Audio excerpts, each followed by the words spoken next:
우선은 제가 가정사를 얘기를 해야 이게 흐름이 이해가 돼서 저희 어머니가 21살에 오빠를 낳으셨고요. 근데 친할머니가 무당이셨고 아하. 외가가 또 기독교여가지고 그 결혼이 양가에서 너무 극심하게 반대하셨던 결혼이어가지고 근데 애를 지우는 거는 아니다라고 생각을 하셔서 이제 결혼을 좀 강행을 하셔서 낳으셨어요. 예.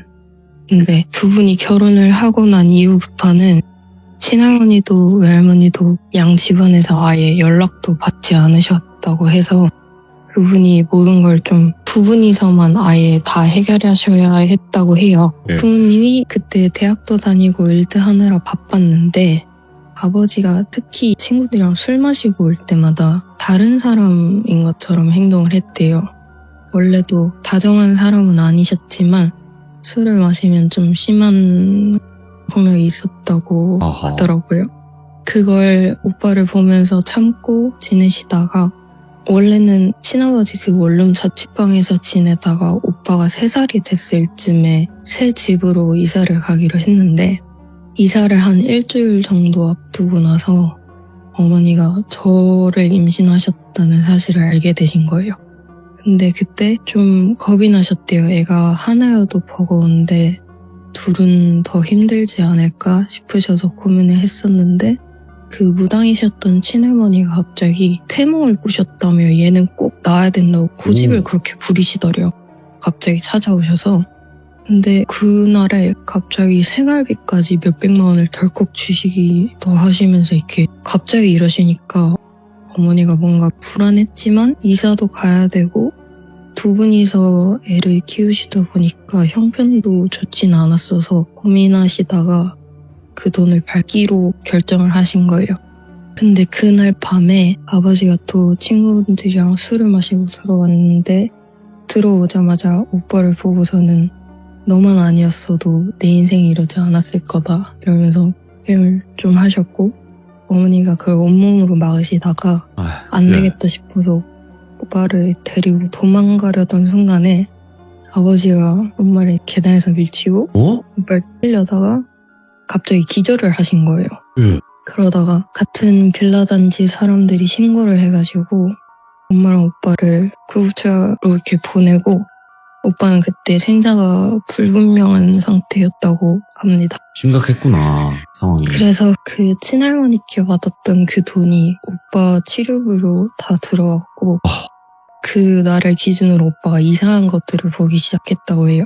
아버지가 오빠를 뛰다가 기절했던 그 순간에 아버지 뒤로 어떤 그림자 같은 게 뒤쪽으로 싹 빠져나가는 느낌을 받고 본인도 기절을 했는데 병원에서 정신도 못 차리고 이렇게 눈만 뜰 때마다 자꾸 검은 그림자들이 본인한테 다가와서 이상한 말들을 속삭이는데 전혀 알아들을 수가 없었대요. 그러다가 어떤 아줌마가 아무 말도 안 하고 옆에 앉아서 쓰다듬어 주셨는데 그 순간에 아무 소리도 안 들리고 아무것도 안 들렸던 거 보면 아마 그게 친할머니이셨던 것 같아요. 그러고 그 후로 임신한 몸으로 어머니가 달리 갈 데가 없으셔가지고 그 집에 다시 들어와서 살게 됐는데 아빠는 그날을 기준으로 술을 안 마시겠다고 약속은 했지만 좀 불안한 날들을 살게 됐대요. 그 와중에 제가 태어난 거고 오빠가 5살이 돼서 집 앞에 어린이집을 다니게 됐는데 거기가 기독교 어린이집이어가지고 오빠를 엄청 잘 챙겨주셨대요. 그래서 원장님이 어머니의 사정을 다 알고 계셔가지고 엄마가 일하시는 동안 어린 저까지 돌봐주시기도 했어요. 그래서 부모님은 그때 일을 더 많이 하셨고 오빠는 그래서 한동안 집에 있는 시간보다 어린이집에서 보내는 시간이 길었는데요. 이 어린이집은 원장님네 집이랑 연결된 구조여가지고 어린이집 운영이 끝나더라도 엄마가 바쁘신 날이면 원장님이 집에 데려가셔서 이렇게 먹이고 재워주시기도 했었어요. 근데 이때 오빠가 새로운 어린이집 선생님이 있는데 원장님이 너무 착해가지고 이 선생님을 어린이집에서 재워주기도 한다면서 너무 좋다고 자랑을 했대요.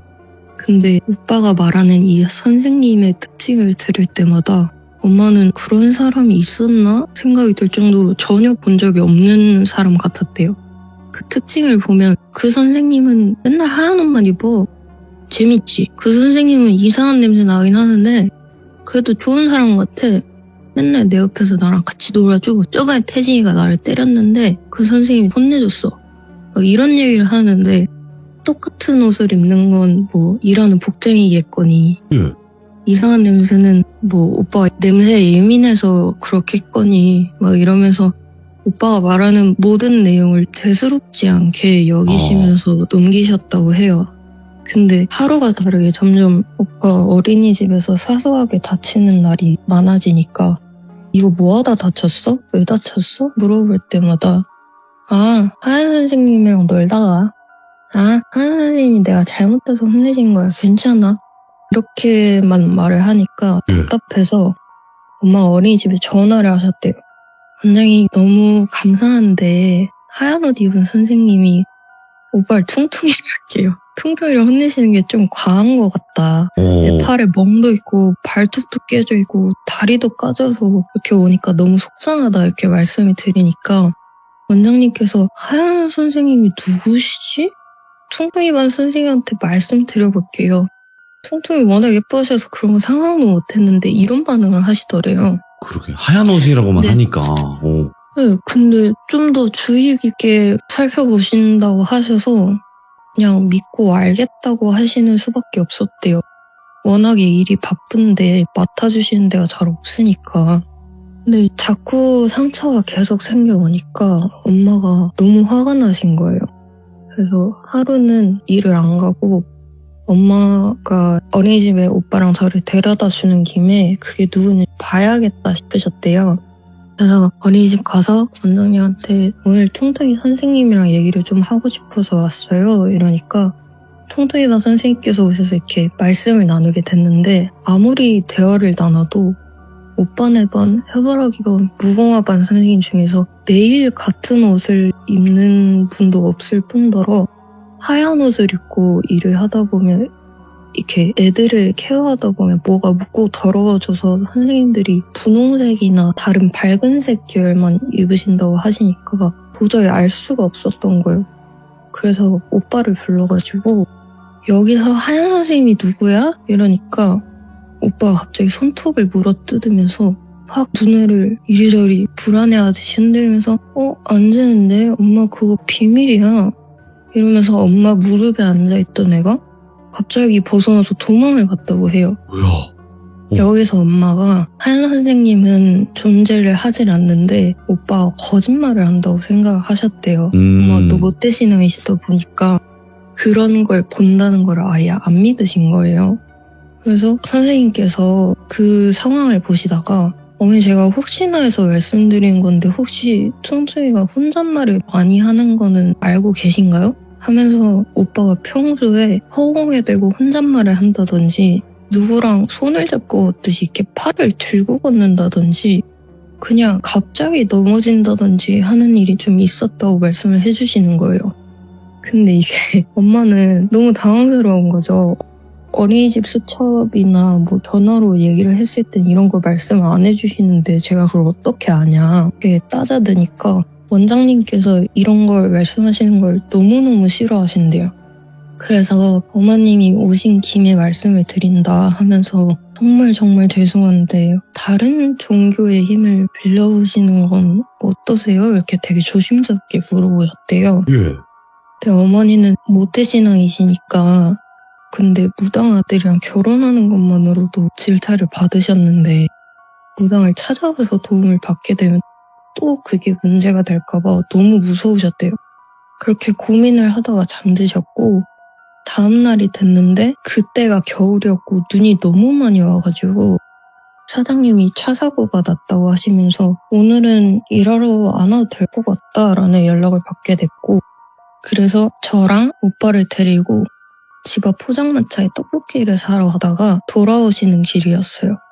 근데 아까 말씀드린 대로 어린이집이 집 앞에 있어서 돌아오는 길에 어린이집을 지나가야 되는데 오빠가 갑자기 어린이집 쪽을 지나갈 그쯤에 갑자기 하얀 선생님 이러면서 뛰어간 거예요. 어린이집으로. 근데 그때 눈이 정말 많이 와서 사람이 없었는데 엄마가 얘가 아무도 없는데 소리 지르면서 뛰어가니까 갑자기 덜컥 겁이 나신 거예요.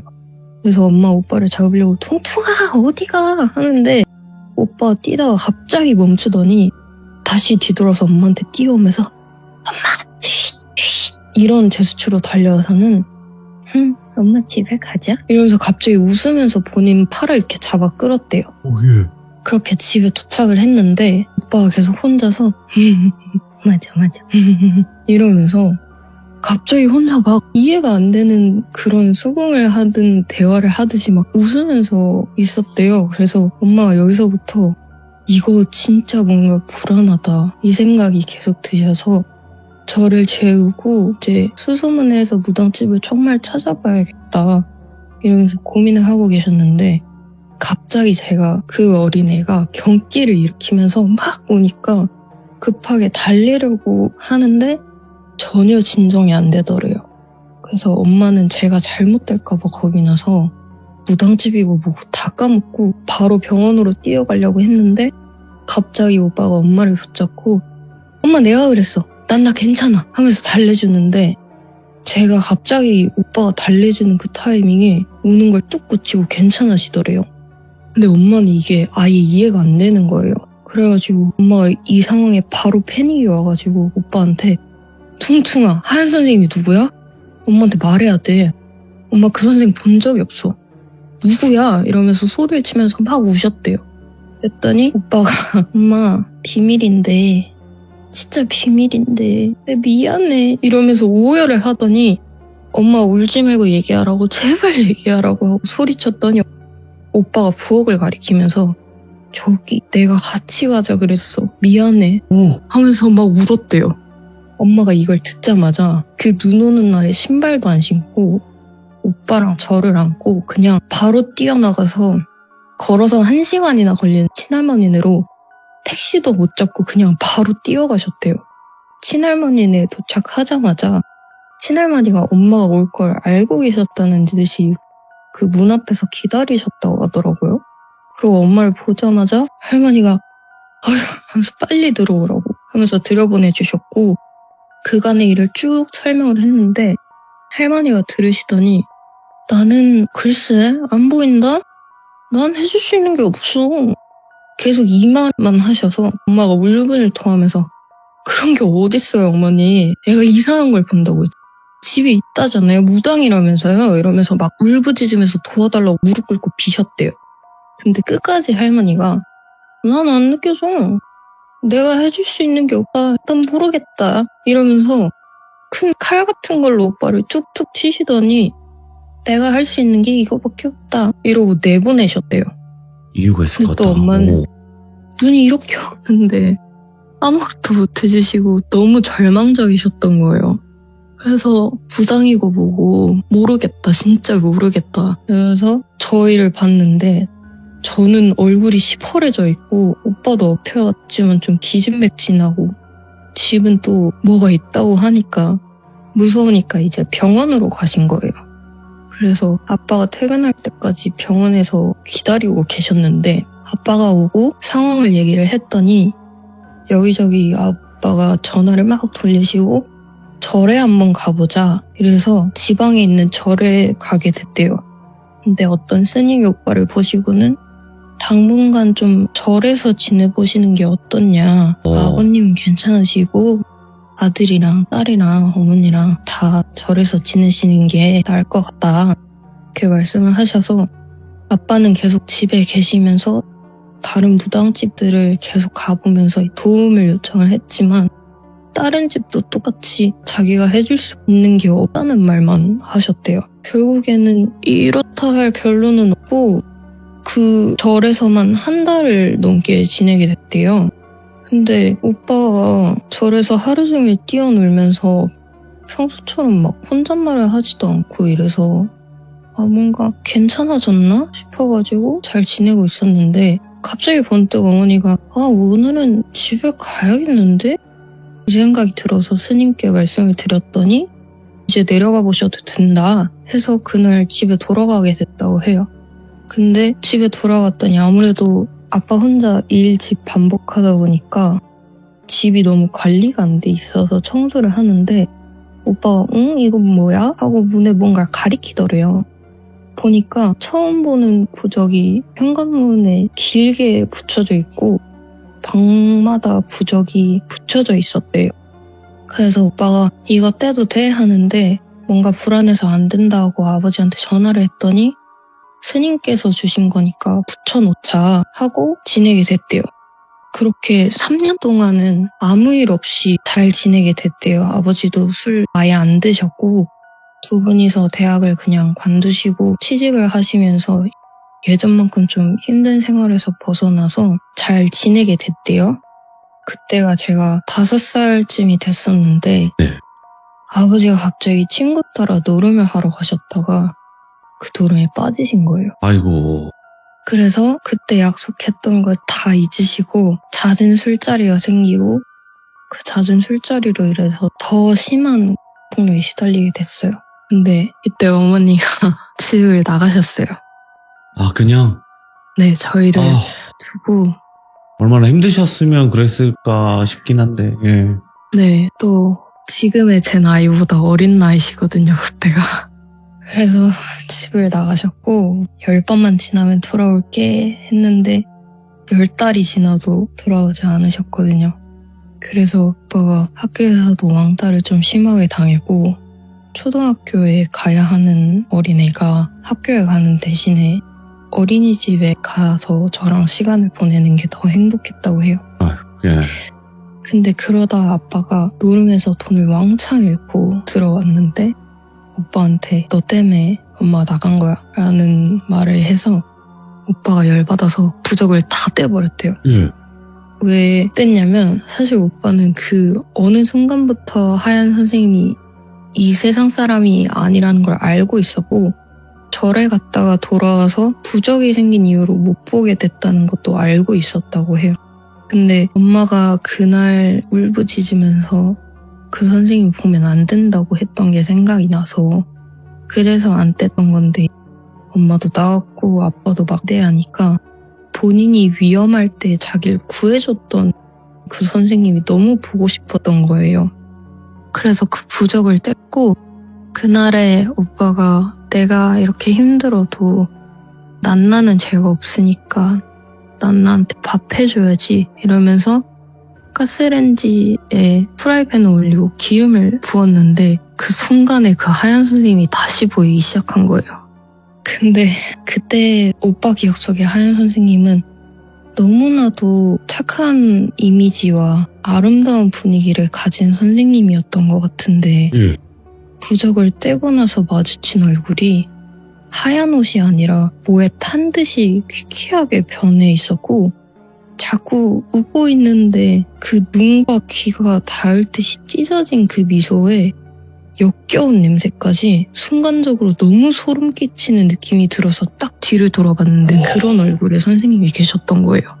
근데 그 선생님이 나타나자마자 눈알을 사방으로 빙글빙글 돌리면서 막 계속 웃으면서 네 계속 이런 미소를 짓고 제 옆을 방방 뛰어다녔대요.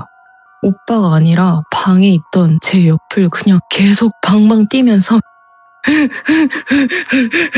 계속 이러면서 이제 된 거야 이제 된 거야 이제 된 거야 이러면서 제 주위를 뛰었는데 그게 제 눈에도 갑자기 튀어나와서 보이는 거예요. 근데 저는 가만히 있다가 갑자기 그게 튀어나온 거잖아요. 그래서 너무 무서워가지고 그대로 서 있다가 바로 오줌을 지려버린 거예요.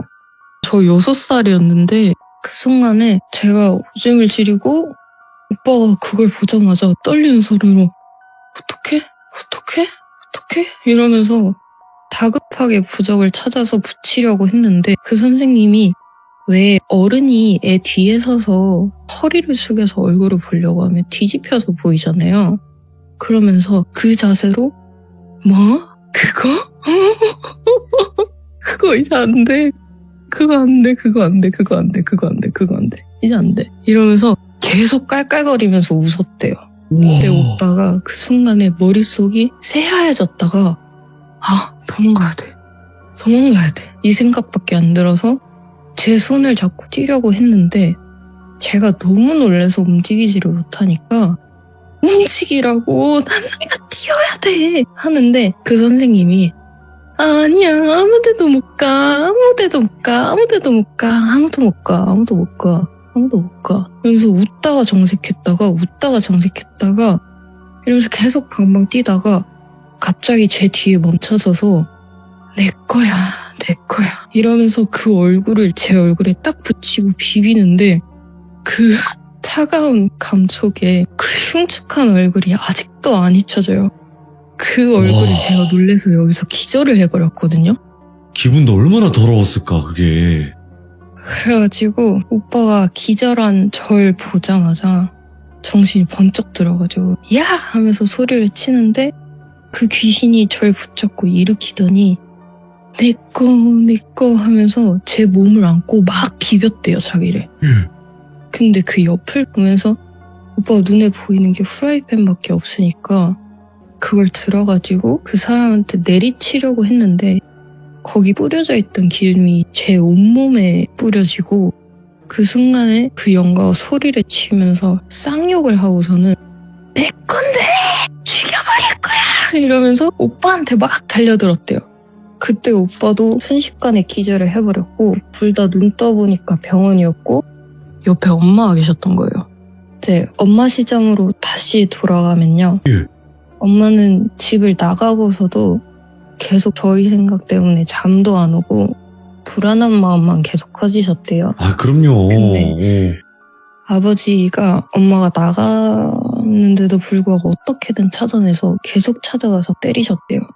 그래서 몇 달을 버티시다가 혼자 잘못된 선택을 하기로 결정을 하고 마음을 먹으셨는데 밖에서 어떤 아저씨가 엄마한테 쌍욕을 하면서 니는 애미란 그딴 짓거리밖에 못하냐고 엄마 등짝을 엄청 때리셨대요. 예.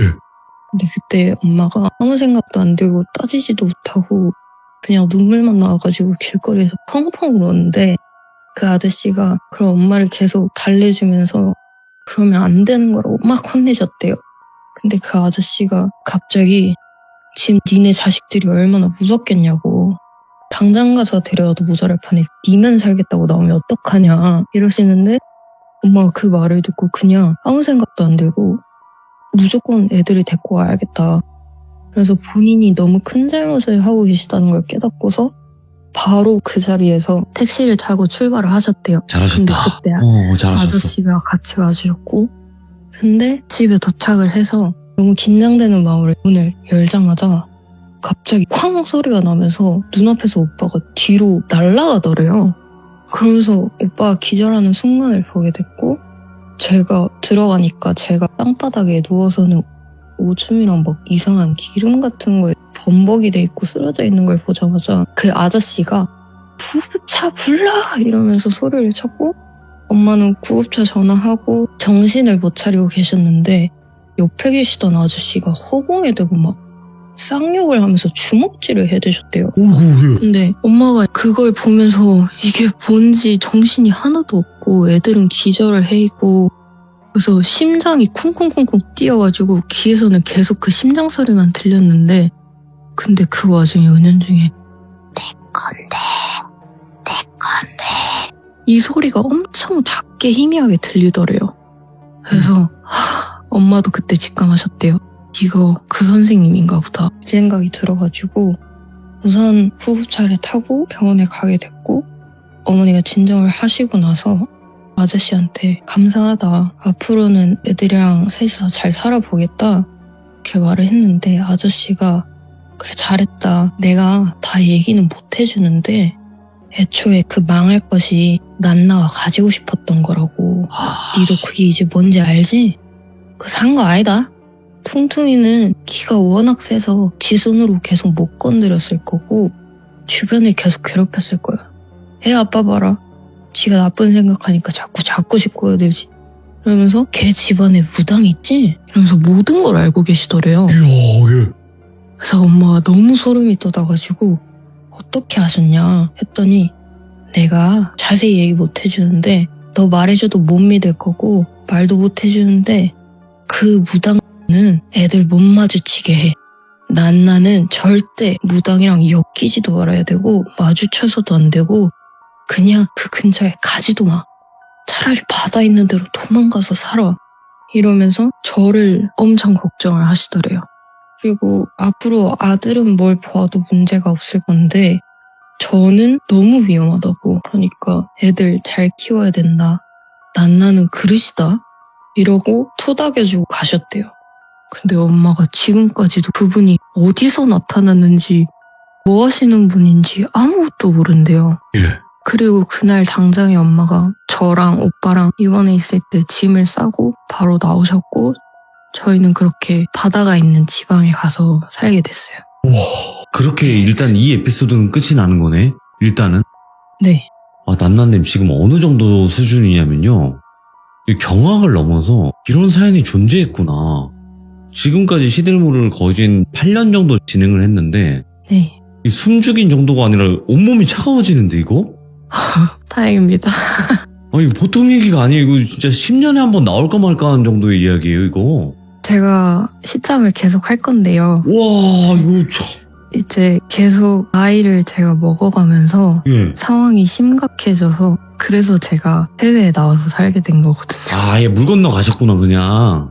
네. 근데 여기서까지도 작년에 일이 크게 있었어가지고 제 모든 일 이야기를 어디 풀 데가 없어서 시참하면서 다 풀어보겠습니다. 잠깐만 근데 그 마지막에 아저씨 있잖아요. 전 그 생각밖에 안 들었어요. 그 사람은 사람이 아니고 그 뭐 곡성 보면 천우희가 신이잖아요. 신인데 사람처럼 나오잖아요. 네. 신이 인간의 모습을 가장하고 잠깐 나오지 않았을까? 도움을 줬지 않았을까? 이런 생각도 들었거든요 저는. 저희 어머니도 그 얘기 하시더라고요. 네. 그러니까 잠깐 너무 안타깝고 가여우니까 네. 그냥 잠깐 개입을 한 것 같아요. 그럴 수 있을 것 같아요. 어쨌든 결국에 그 사람이 어디 사는 사람인지 뭘 하는 사람인지 뭐 알 수 있는 방도도 없을 것이고 그냥 뭐 단순히 우리가 생각하는 조상신이 아니라 진짜 그냥 네. 신의 개입? 그게 유일신일지 아니면 무속적인 신일지는 몰라요. 근데 그냥 잠깐 가여워서 잠깐 개입했던 게 아니었을까? 소름 돋았어요. 전 그냥 그런 생각이 들었어. 그 이야기를 들었을 때. 너무 가엽고, 그러니까 어머니도 당연히 그 선택을 하셨을 때 제가 지금 저도 부모지만 네. 얼마나 힘드셨을까라는 생각이 들거든요. 그죠. 네, 얼마나 힘들고 진짜 도망치고 싶고 진짜 그냥 목숨을 포기하고 싶은 정도의 수준이었을 텐데 그때 정신 차리라고 잠깐 나타나신 거 보면 그런 생각이 들고 근데 그릇이라고 표현하셨잖아요 난나님을. 네. 근데 난나님이 그릇이라고 하는 게 그러니까 말 그대로 영적인 능력이 있어서 뭐 영이 맑아서 이제 그런 것들이 탐을 내는 건 맞겠지만 지켜주는 게 없으니까 이게 지금 보니까 맞아요. 그래서 키가 꽂혀있는 슈퍼카 같은 느낌인 거예요. 그러니까 얼마나 이제 큰 것들 막 잡기 아니면 악기들이 노리겠습니까 난나님을. 네, 진짜 일 같습니다. 참, 키가 그냥 꽂혀있고 주인이 없는 지켜주는 게 아무것도 없는 그냥 슈퍼카인데 타보고 싶겠죠. 움직여보고 싶고. 네. 입이 근질근질한데요. 오케이. 여기까지. 더 네. 이상 난나님을 괴롭히지 않겠습니다. 지금 왜냐면 시간이 저쪽 그 해외는 너무나 지금 이런 시간이기 때문에 조금이나마 쉬셨다가 출근하셔야 되기 때문에. 그죠? 감사합니다. 알겠습니다. 난나님의 이야기는 천천히 오래오래 들어보는 시간을 가져보도록 하고 오늘 또 용기 내서 이야기 들려주셔서 다시 한번 감사드리고 다시 한번 또 다른 이야기들이 준비가 되시면 꼭 말씀을 해주시길 바라겠습니다. 감사합니다. 난나님. 네, 감사합니다. 네, 새해 복 많이 받으세요. 새해 복 많이 받으세요. 네.